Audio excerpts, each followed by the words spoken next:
Nobody put a gun to their head. Immediately, once you click and you see their profile, you know there's a no-brainer. It's a scammer.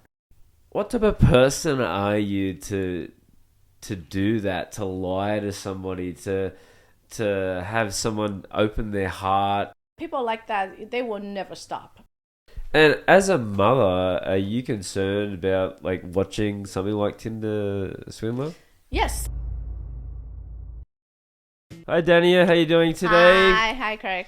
Good to see you again. Yes, good to see you. We crossed paths, or we actually didn't see each other, but we were both in Japan at the same time this year. And last year in New York, I remember. Last year in New York, yeah. How was those experiences? Have you been to Japan before? I've been to Japan before, but the last time I went was 15 years ago. Wow. Yeah, so it has been a while. Yeah. And I really feel like Japan's gotten a lot more international. So this time when I went, I feel like it was okay for me to speak English. Yeah. Like 15 years ago when I spoke English to people, I still have that sense of like people were really nervous talking to me. I had to kind of speak very, very slowly, or I have to write in characters so they get it. But now, like, I feel like their English is so much better, and I always enjoy go there. But you know, like, it's being so close. Like Japan to us is like only 1.5 hours, 2 hours flight. It's closer to Osaka than it is to Beijing. Yeah, so that's why like I kind of always try to travel a bit further out. Yeah. So I never really chose Japan as a destination until like this year. So And what do you think of it? Like, what's it? First of all, I was shocked by how cheap it is, like compared to everything that I used to. So it was nice to not to worry about spending money because it was like very, very affordable. Like even a good meal, it's like I don't even have to think too much. So that was really nice surprise. And overall, I just like it. If it does feel a bit strange that I could hear Chinese, Mandarin, and Shanghainese everywhere that's around me. So I didn't really feel like I was out of China.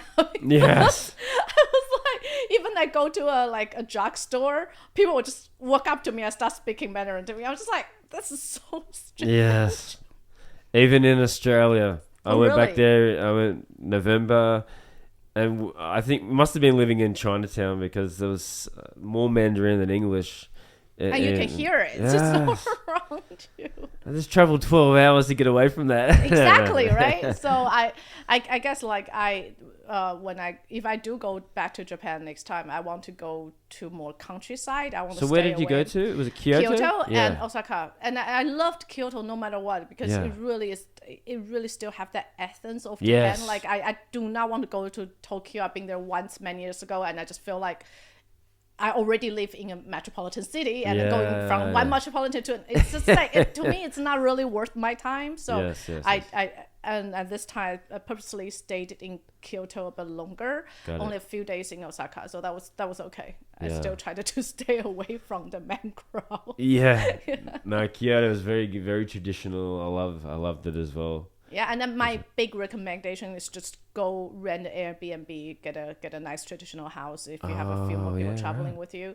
It's really, really affordable, and it's so much better than staying in a hotel because if you've been to Japan, the hotels are tiny. Yeah. So it's really, for me, it's not worth it. But if you rent like a house, a traditional house in Japan, it's really nice. They have a kitchen and they have the tatami room, and they have a nice little garden, and you end up pretty much the same amount of money that you would spend in a hotel, but getting so much more. Yeah. Right. Yeah, the first time I stayed there, it was little pods. Oh my God, I'll never do that again. But it was a good experience because You have to like just fit in, right? Like that's like, and I don't even know how you sleep at night. Because you're not Japanese size. No, you know? no.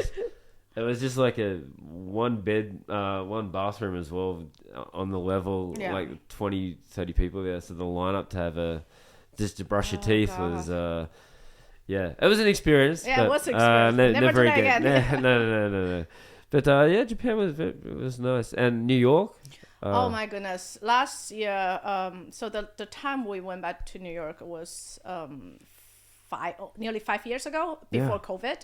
So it was 5 years was huge difference to me. Like I mean, obviously everything gotten so much more expensive, like tips are insane. Like, Yeah.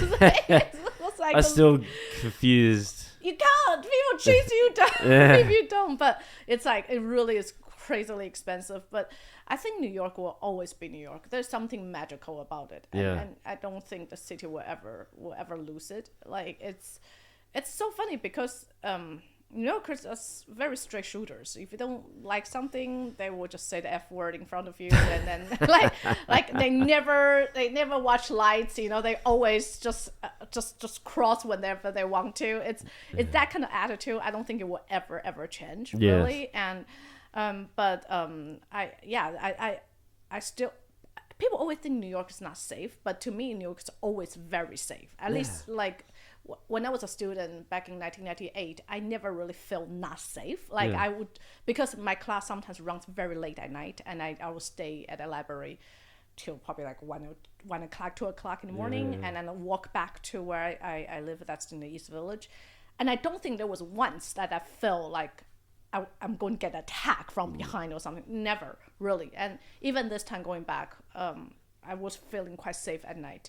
But it's a very different feeling than I would walk around, say, in Italy at night or even in London. I don't feel the same sense of safety. It's really weird. It's, you know, like it's, you would think New York will be more dangerous, but I think maybe after Giuliani, maybe after 9/11, the city just got so much more police. Yeah, definitely. And also people just can't afford to live there anymore. So it actually got cleaned up a lot. Like, again, I don't feel dangerous if I just walk into a bar by myself. And but I don't do that in London. I don't do that in Italy.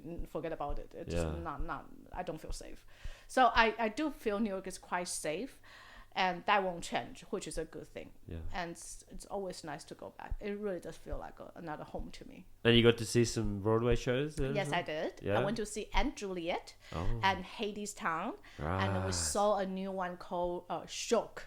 Right. And it was also very, very good. It's new and it's really witty and funny.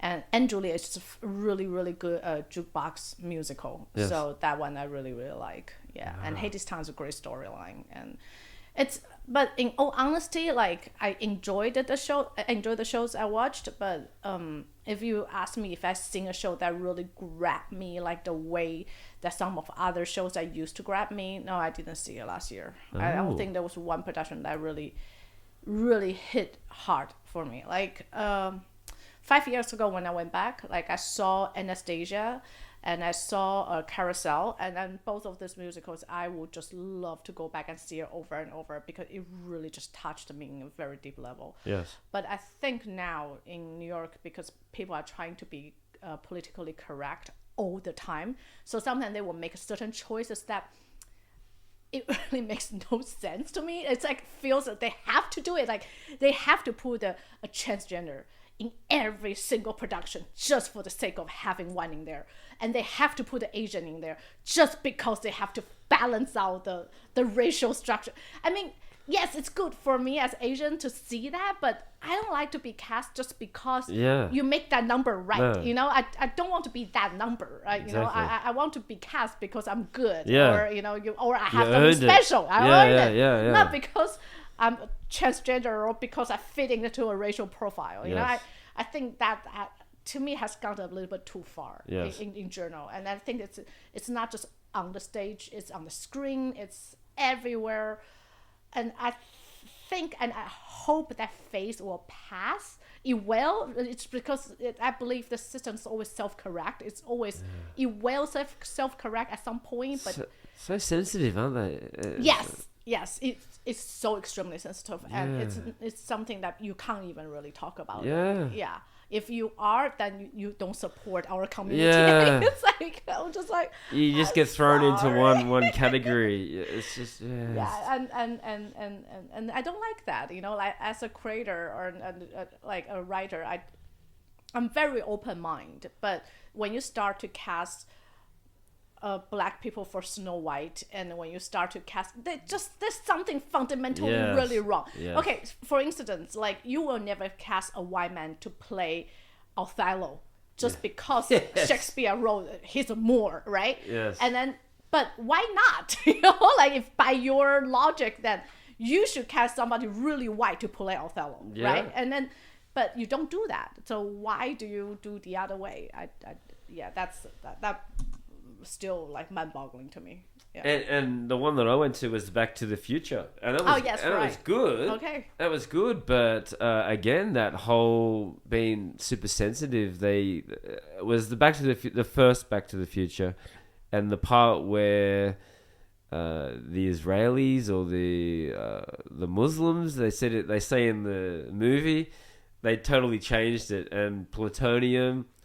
And they changed it to like a goo or something.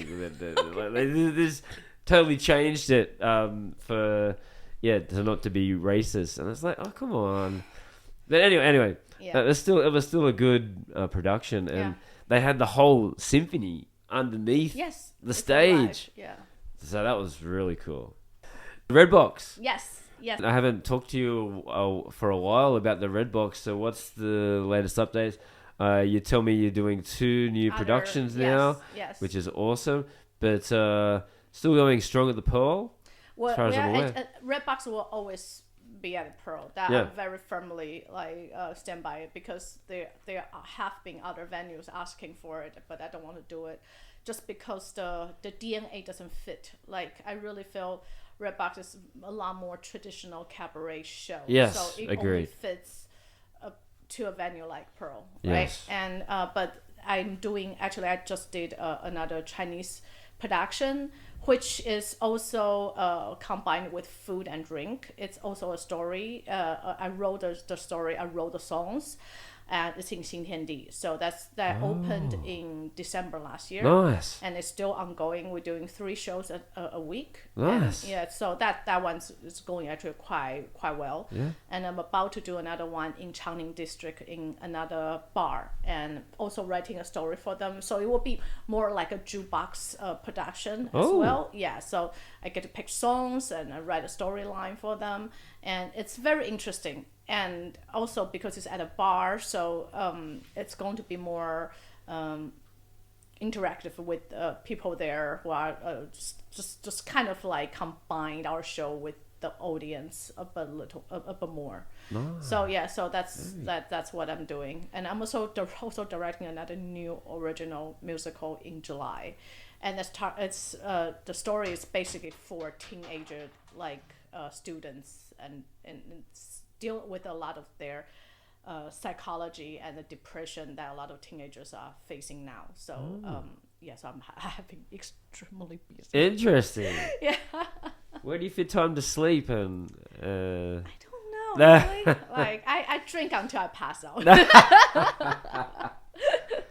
And it says, like, a couple of times that I've been, it was this same people, but I read now that you've got a couple of new casts. Mm-hmm.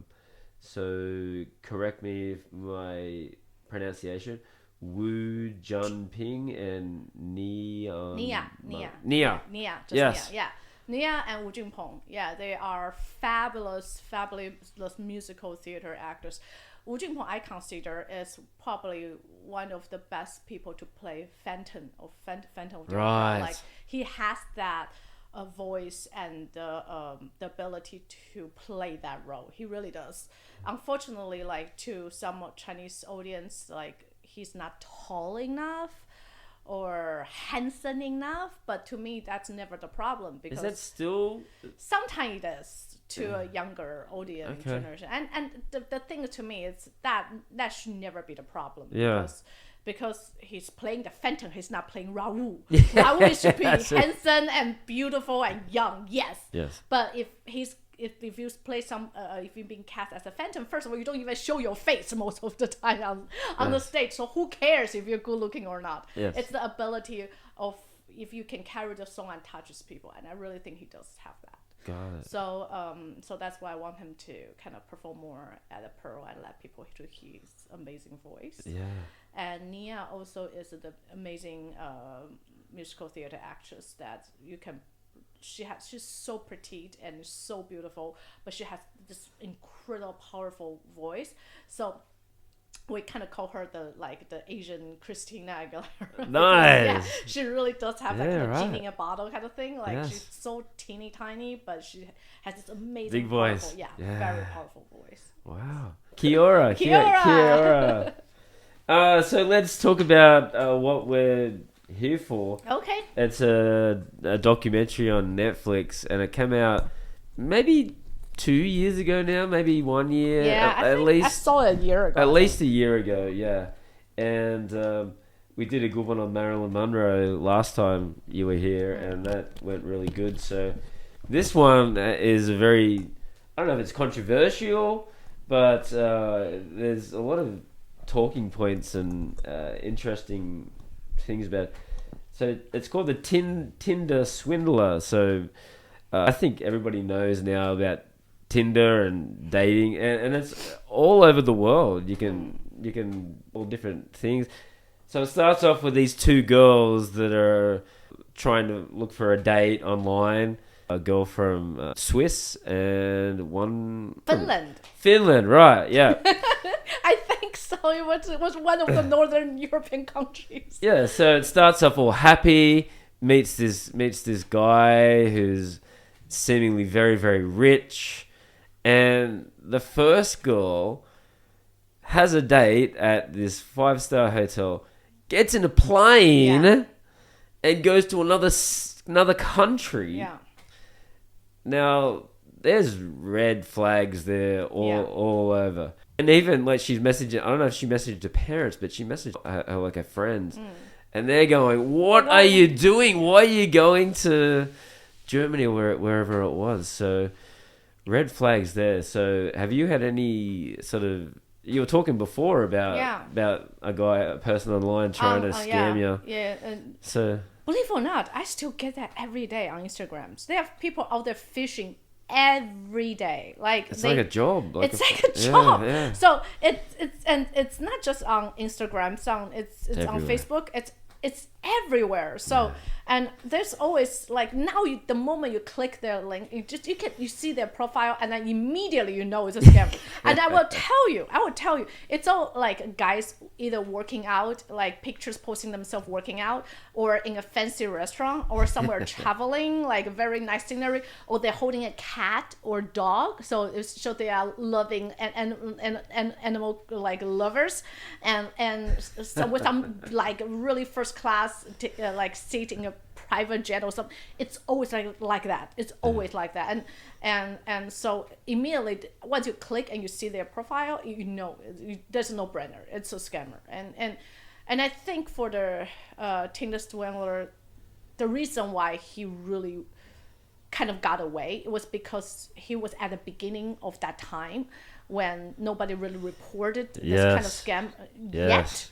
I think now with being more and more reports out, oh yes, definitely, women are a lot more aware of it, and also that I don't want to say that I don't blame the woman necessarily. It's because when a good thing happens, you really wish that's you. You really wish you are that lucky one, and everybody does. It's like if you scratch a lottery ticket and then it says you won, you really wish, you believe you won, right? Yes. And who knew that this tickets could be fake? You don't know. Yes. Right. So it's the same thing, right? That's the big heart, caring, and just wanting to be. You want to be loved. You want to be loved. You want to be that lucky one. Life is hard. Being single is hard. Yeah. So I don't necessarily blame the woman. I still blame the guy. That I still don't know how he got away with this. All it's insane to me because he is the one needs to be really punished. Yeah. And no, right now it's all this woman still paying out the credit card debt. That's still that they taking out to give it to him, and they are still paying the consequences, and then he's out there on the street going to Hollywood selling his story to producers. It makes me feel like this world is really is going where is crazy. The world going? But what type of person are you to do that, to lie to somebody, to have someone open their heart and say all these things that you're going to do, and then all of a sudden just turn it around and just go. It's a job for him. I think that's why he can do it. Because he was a professional. It's a professional. He's a professional scammer. Yeah. And people like that, they will never stop because they get a high of it. Yeah. Yeah. It's like addiction. It's like a drug. But there's just no. It's okay to lie. It's okay to be a completely different person. I don't think in his mind he was lying. Really, he felt like he contributed to the woman's fantasies. He did provide emotional fantasies that they craved. So I believe he convinced himself that he wasn't lying, that he did give them what they want. And he did do that to a certain extent. That's why they fell for it, right? Because they did feel like they were special and they were loved and they were cared for. But that's not true. And I'm telling you, like, people like that everywhere. Yeah. And it's like if there's a need, then there's a provider for it. Yeah. So interesting, and like he put the pictures on his profile of the so-called mom and the dad who was a diamond, and just put his photo right next to it, and it looked like they were having like a family holiday, and he gets them to get credit cards and put it under their name and then transfer the money to him. So he's just got it all worked out. So he got it from one girl, and then he'd go to the next country and get the money from that girl, and then spend it on the next. And scam the other one. And it was just like a going around. Yeah. So how does he remember? How does he not slip up and just... It's a full-time job. I believe he actually stayed up and creating profiles for each one. It's not easy for him to do what he's doing. I don't think the kind of work that he does, anyone can pull it off. You have to have that kind of disciplines in a way, and to remember who is who, and not to call the wrong name or send the wrong text, right? And I also don't believe it's a one-man job. I do not believe it's a one-man job. I believe he has helps. I believe he has a team that work for him or with him in order to pull such a scam off. Yeah. And just all the things here. And now the girls are out there going on all these TV shows now promoting it. Yeah. But you can go on Instagram now, and now they've got 500,000 followers. Yeah. 1 million followers now. Yeah. So I guess in the long term financially, but now that they've done the documentary, they're pretty... I don't know. Like, to me, it's that, like, you know, this kind of scam is not new. Like, it has happened before in a different format. You know, maybe not online dating, but there's different way. I don't know if you remember back in the days when we were writing letters, so there's a pen pal. Yeah. Yes. Also, they were scam heard this way. So, like I say, this is not new. None of this is new. It's just gotten a lot more convenient. Yeah. For the scammers and for the people on the other side, it's easier to lose their money because it's easier for them to fall for it. But now I look at it, I'm just like, he did spend a lot of money to set himself up at the profile that he is too, you know? Oh, yeah. But now, if you look at it from the 2024 perspective, so much of it, what he did, I could have done on a computer screen. Yeah. And then to do it even better. Yeah. I don't even have to go out and rent a car and posting, or I don't even need to be actually physically on a private jet. Everything can be done digitally, right? So the scam like this will just be more and more and more. Yes. But because of that, I also feel women are getting also smarter and more smarter because they start to question the moment they see a profile that's that perfect, because nobody's that perfect. Yeah. Right? And you got to know who you are as well. Like, why would they pick you? Why do you think you deserve all of this? Yeah. You know, I think that's also the question women need to ask themselves constantly. And you said before, like, do you feel sorry for the girls that they lost all that money? Yeah, I do, because it is hard earning money. Yeah. Right? But nobody put a gun to their head. That's true. That's true. And I guess, like, if you give £30,000, that's a lot of money. Yeah. That's like almost a full-time salary for some people. And then He goes, okay, got it, thanks. Oh, now I need $20,000. Yeah. Don't you just say, well, where's the $30,000 that you spent last week?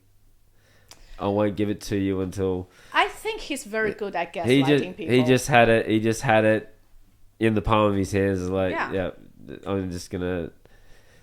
And then I don't think you waste that much time on one person. If A doesn't give it to him, he will try B, and if B doesn't, he will try C. So one of them will fall for it. Yeah. So it's not like he's actually wasting that much time on one person. He was, what is he saying that they're going to get married and telling her to go to her house, like apartments, and you've got a 15,000 he will write a fake check that you can never cash. Yeah, like things like that. So, and the other girl gave him over 100,000, and then it's like, oh, when we meet up, I'll give you like a $20,000 watch. And they went to the pawn and it was a fake one. Yeah. So, again, in Chinese there's a saying that 女儿要富养. Yeah. That means when you're raising a daughter, you make sure like her mind and her eyes are wide open, and you let her see the good things before there's a boy come back and show her. Yeah. So like I still remember that like both my parents are government workers, so they are not like, they don't have loads of money. We grew up very middle class. So, but my mom will always take me like once or twice a year to a very fancy 5-star hotel restaurants, and we'll have afternoon tea there. We'll dress up, we'll go have afternoon tea. Nice. And the idea that she say to me is that like, I want you to know this is not that special. You can have it as well. We can afford it. Not a problem. It's a choice. Yeah. So you know it, you taste it. It's not something you have to really drool for it, yes. Right? And then the moment you have it, you know that it's there. Then you don't feel like, oh, why can't I have it? Why don't I have it? You always, so the moment somebody gives that to you, you just like go home with that person. Yes. I was always told that way. Like, so even though like my parents came from a middle class, I was sent to private schools, and I was getting the same education that like some of the really richest kid can have. But I never felt like I was less, just because I feel like if you work hard enough, it's not that hard to get what you want, and that's not the most important thing in the world. Yeah. So that value, if it's being set right, I believe your kid, the likely of your daughter fall for it is a lot less. Yes. But if you always stop her of getting what she wants, and then say, oh, we are not rich enough to have it, we are not rich enough to have it, we don't deserve this, you don't deserve pretty clothes, that if you keep saying that to your daughter, then maybe one day, like when somebody come by and then say, okay, you know what, since you really deserve it, your parents were wrong, you deserve pretty things, you deserve good stuff, then I'll show it to you. Then the girl is very likely to fall for it. Yes. Yeah. So I believe it's a whole value thing that was set up. And it's really funny because I really thought that this will be actually taught, like in terms of class, like different classes, it will be less happening in the West. That means that like you don't have the sense of classism, but it's actually not true. Like Ron was growing up in Brooklyn, and before he met me, he has never been to a Broadway show, right? Because he feel like that's not something that their class of people would do, right. And I'm like, what do you mean? Yeah. I was like, what are you talking about? And then so like when he met me in college, because he went to a private school, but he got scholarship for it. He went to NYU, also got scholarship for it. Right. And so his parents, like my father-in-law is a bus driver, and my mother-in-law is a school teacher. Right. So they're very modest family, but like to him, like he would never really walk into any shop on Fifth Avenue.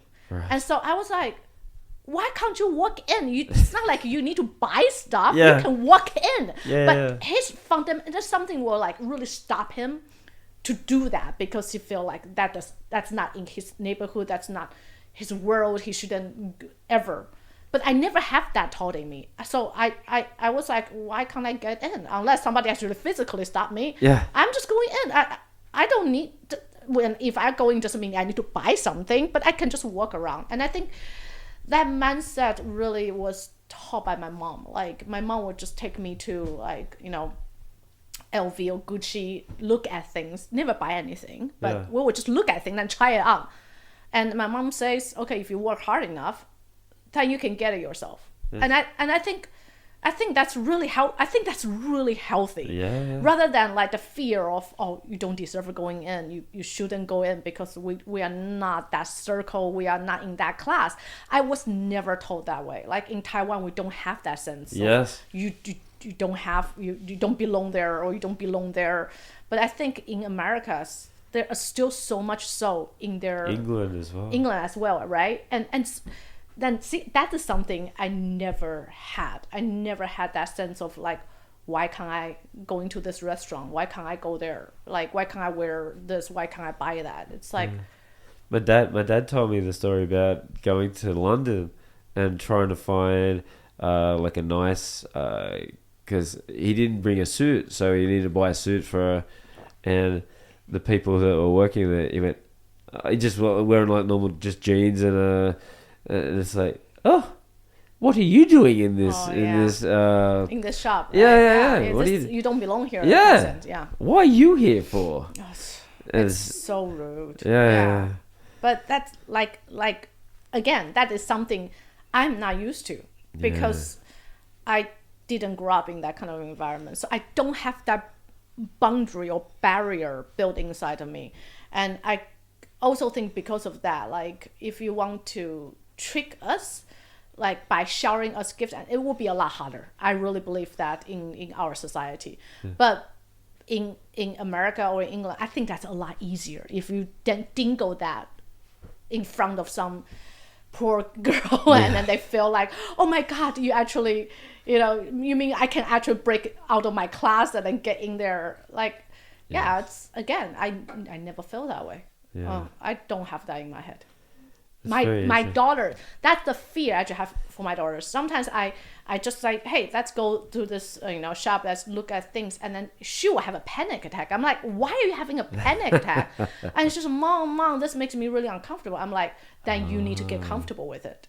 Because if you are not comfortable, that means you feel like you don't deserve or you don't belong, that we have a real problem. That means like if some guys just say take you here, take you there, then you will just easily be dangled to, right? Because my husband still won't do that. But if I say, hey, I want to go to look for that purse and stuff, he will walk in with me because he knows he can't stop me. But like with our daughter, I am going to do more and more with that. I take her, every time we travel, I make sure I take her to a Michelin star restaurant. It's not that I want to give her the most expensive food. It's that I want her to have that taste or experience of it, so she knows what good taste is. And that's very hard to teach. If you are just staying in one place, right? You need to open her eyes and let her experience, so she knows what's good and what's bad. And not be so easily dazzled by the things outside.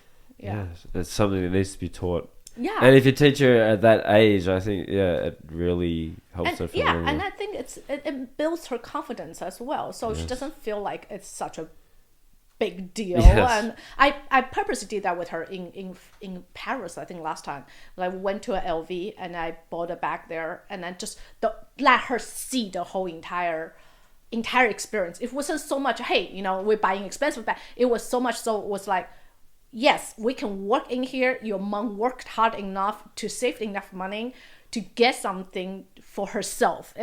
It's actually, it's not like, oh, I'm begging a man for it. No, I make the money myself, or I can work in there and I can buy something for myself. I think that shows a very strong statement for our daughter as well. Agreed. And as a mother, are you concerned about like watching something like Tinder Swindler? Yes, but that's why I say, because of that, people know I am more concerned of setting her value right. So it's less likely she will get like dazzled away by some fake, Yeah. like And billionaire. and is it happen in China as well? I'm assuming it does as well. Like It's very different. yeah. It's very different. I think here, it's both ways. Like Wang Hong, the socialite here, the fake socialite here is a lot to scam guys' money. Like so, it's works very differently. It's worked very, very differently. They are gold diggers, and I don't blame how people call them that, but I don't actually find that it's necessary to call them as well, because people do want to break out their own class, and if they meet somebody who can provide for them, and if they are honest about it, I don't think it's necessarily the worst thing in the world, as long as you are honest about it, right? And I think in China it's very different. It's very different also in Shanghai, because Shanghai women are not the same like the rest of the Chinese. They are very, very unique. Yes. They have money. They're incredibly intelligent. They're very well educated, so they don't really need men. in a sense. So changed, but that whole modern girl is changing. It's changing. It's very much. And you can have your own kid. You don't have to have a man anymore. You can technology and and also because Shanghai with the one-child policies here in China, most of the Shanghainese girls in my generation or even 10 years younger, they were born with 2 apartments. Yeah, right. Wow. Like the moment they were born, they have it, right? So they have choices. Yeah. That means they don't necessarily need to marry for money. Yeah. They can choose who they want to marry or not to marry, and I think that's why I really love Shanghai, and that's why I really respect Shanghainese girls, because they are so intelligent and smart. Yes. Yeah. Independent. They're very independent. Yeah.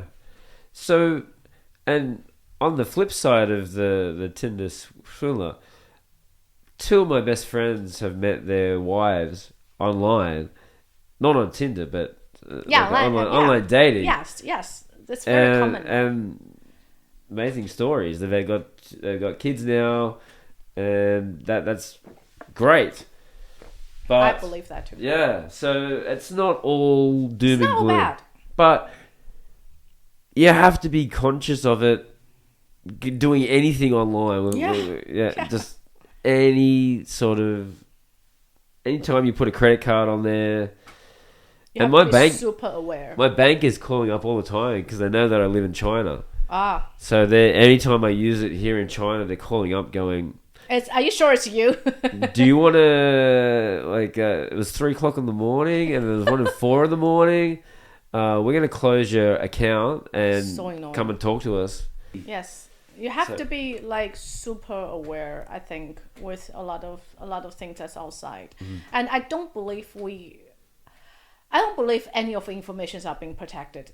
Yeah. It doesn't matter you're in China, in the US. I believe our information constantly getting sold to other people. Of course. It's so I just I'm always aware and conscious about, because to be honest, you don't put anything online. It doesn't matter. Our information being sold way too many times already. You just have to be careful. But you have to if you're you're a business. Or otherwise, how can you you can't do tradings online if you don't ever put anything out there. You have to. So I always say that you have to be careful, but you can't just let that stop you to do anything. No. Because I sometimes have to buy scripts online, and I do that a lot because all the scripts are copyrighted, right?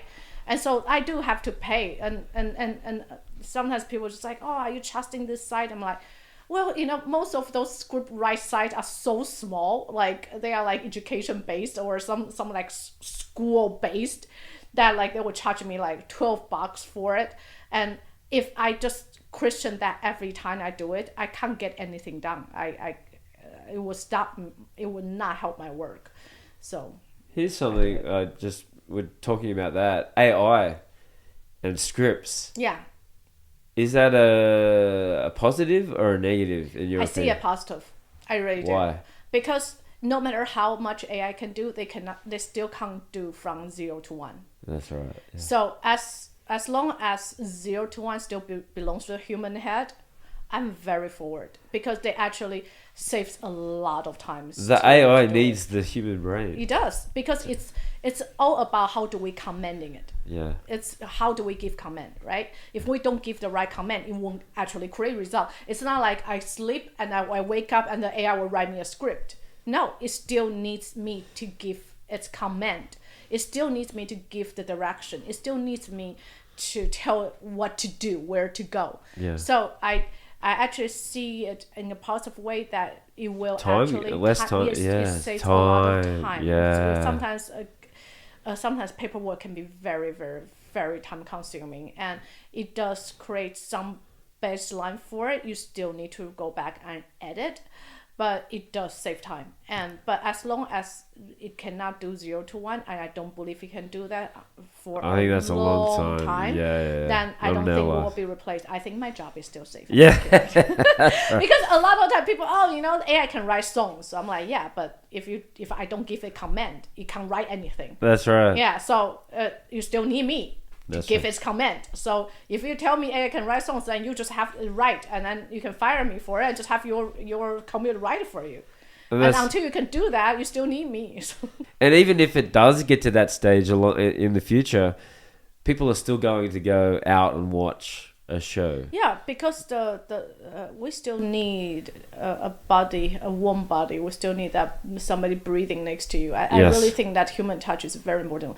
We cannot, humans are not, we cannot live in solidarities. Yeah. Like if you look at prisons, like the worst punishment is always you put someone in a single cell that drive that person completely crazy. It's the worst punishment. Yes. And it's because as humans we are not cats. We cannot live by our own. We need each other, and that's just part of being human. Yeah. And as long as we have that, a lot of life performance will never be replaced. Yeah. It's just not the same thing. And I don't really worry about that, especially after COVID. People actually create more and more live shows because for a very long time they couldn't have it. So that's why the business it's really good. It's really good. And future, what's the future? You said before you got two. Yeah, two restaurants that's running. One's running, one's about to run, and I'm doing a huge production in July. That would be the Huangpu Theatre. So it's what are the dates? July 6th and 7th. Yes. That would be that for that. It's called Be Happy Vanessa, and another one that's coming out in the Changning district will be around end of June as well. Right. And the other show that's in Xintiandi is currently running, so I will invite you to come. Awesome. Yeah. All right. So. Well, thank you very much for that. Thank you very much, Craig. I know you're a busy girl, but really do appreciate you coming on. Thanks for your time. Thank you.